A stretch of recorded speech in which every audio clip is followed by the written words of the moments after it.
Valor and Villainy, Minions of Mordak is a one versus many board game designed by James Van Niekerk. I do apologize if I'm pronouncing that wrong. And it's published by Skybound Games. I have the deluxe version, which comes with a couple of features exclusive to Kickstarter backers. For that reason, I will not factor those features into this review. You can pre-order Minions of Mordak from valorandvillainy.com, which I'll leave a link to in the description below. Much of the game is made from cardboard, which is actually a point in my favor. I know many enthusiasts like big fancy pieces, but a lot of the time they exist simply to artificially inflate the price of a board game. Aesthetically pleasing simplicity accomplishes the same goals for a much lower price. And price-wise, Minions of Mordak is on the cheaper side. You get a lot of components for your money, from a variety of cards, map tiles, dice, tokens, and character boards, which, by the way, are easily the highlight of the physical pieces. These are giant character sheets made out of cardboard where you track your health, energy, abilities, and various level ups. The face of these boards are slotted, and when you level up a skill, you place the tokens inside the board and they pop in nicely. It prevents a bunch of loose tokens from sliding around, which is great. The map tiles are thick and durable, and the small cards for spells and treasures are solid, but a pain to shuffle due to their size. The minion cards, however, are very thin, and they began to warp after just 2 games. These cards are double-sided. You draw them from the bottom, and they have a cover card that hides them from view, so the warping doesn't affect the gameplay at all, but it is there. The artwork is great, thematic, and consistent with itself all the way across. Minions of Mordak's world is a humorous one as opposed to gritty and dark, and the art conveys this without overstepping into the realm of childish. Minions of Mordak is for adults and kids alike. The game itself is pretty easy to learn, though the rulebook isn't always clear on some mechanics. Every round, the heroes move around the map, revealing map tiles, fighting minions, casting spells, and looting, followed by leveling up. After which the villain also takes a turn with similar actions, but the villain also controls the minions and then levels up too. As with any game that pits multiple players against one, the lone player has the inherent advantage of a single mind. Teamwork is paramount to the hero's abilities to win, and one weak link could screw the whole team. This isn't a negative, it's just the reality of the concept.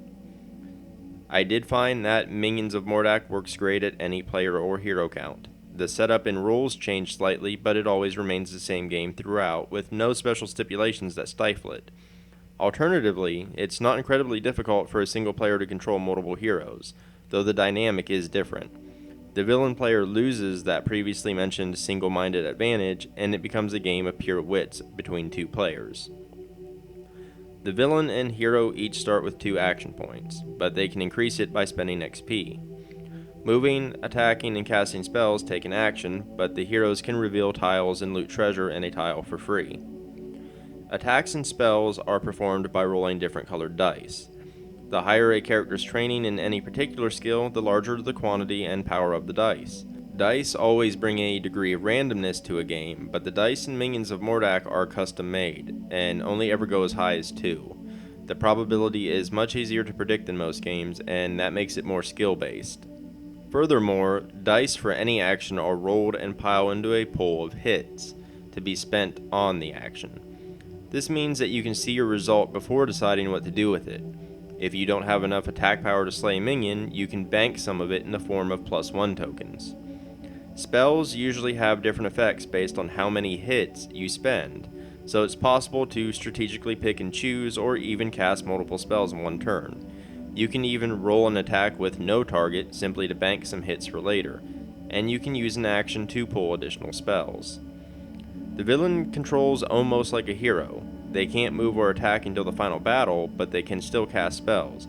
They can also summon minions, and they gain control of every minion on the map that they can use to move around and attack. Minions, character abilities, and loot often impart new powers, alter existing ones, or offer a keyword such as AoE, allowing an attack to target multiple characters in one region. The spells, minions, and loot are varied with a bunch of effects and abilities, and they usually have humorous names or references.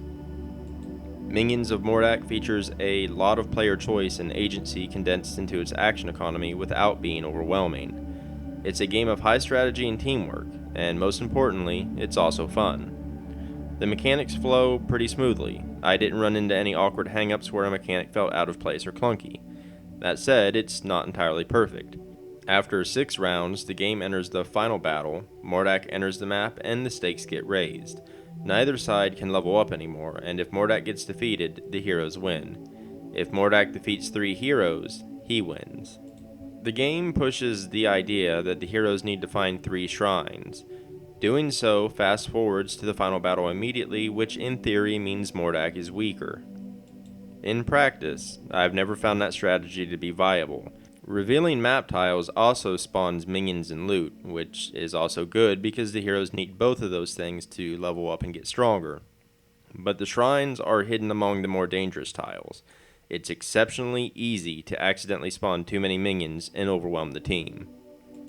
If you explore slowly to control the map, you won't be able to find the shrines until round 5 or 6, where the difference it would make would be negligible, especially because it cuts the hero's growth short alongside Mordak's. It makes more sense to carefully grow your characters while trying to keep Mordak from defeating you, since every hero he defeats prior to the final battle awards him XP. I should note, defeated players remain in-game and lose nothing. Mordak just gets stronger. There are very few defensive options in the game. There are many instances where a combo of spells or a dogpile of minions can take you from full health to 0 without you ever getting an action in between, and that can feel pretty bad. It can also make characters who can cast healing spells feel essential in larger games. You are free to level your characters in any way you want, which is fantastic for the heroes. While every hero has strengths and weaknesses, the customized nature allows any hero to fill a gap in the team if needed. For Mordak, this is less true. Mordak's leveling is pretty much railroaded. You can technically level up as freely as the heroes, but the optimal path is clear. Mordak's melee and range skills are low, and they don't pair well with his abilities. Every game, you will be leveling up his magic and his ability to summon minions with no real variation. I can already tell that Mordak will not be the only villain once expansions begin to roll out, and maybe then it will make more sense. But for now, you can feel pigeonholed in his growth. That said, playing the powerful and meddling Mordak is still a ton of fun and full of skillful strategy. The game could really use some more map tiles too. They get repetitive pretty quickly, but it's honestly not that bothersome. Minions of Mordak is a great strategical and teamwork focused experience with well-balanced asymmetric gameplay. Neither Mordak nor the heroes feel too weak or too powerful.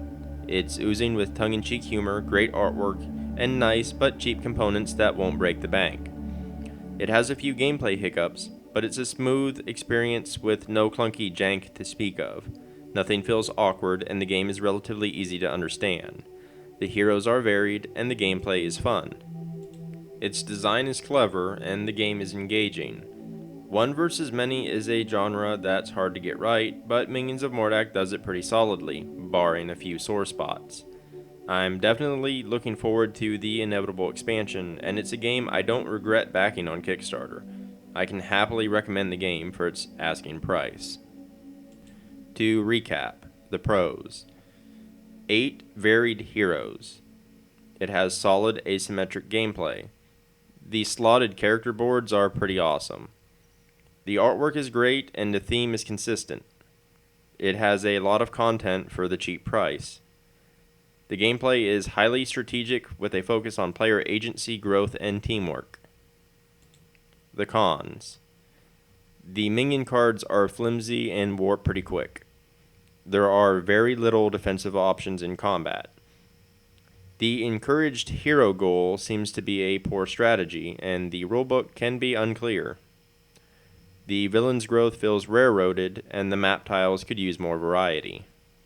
Overall, I give Valor and Villainy, Minions of Mordak, an 8.0 out of 10. If you enjoyed this video, subscribing is always helpful, but I also run a gaming website where I review video games too. And I have a creator store where you can purchase games that I've reviewed, and it directly supports this content, the website, and this channel. I'll leave a link to all of that in the description below. Thanks for watching, and until next time.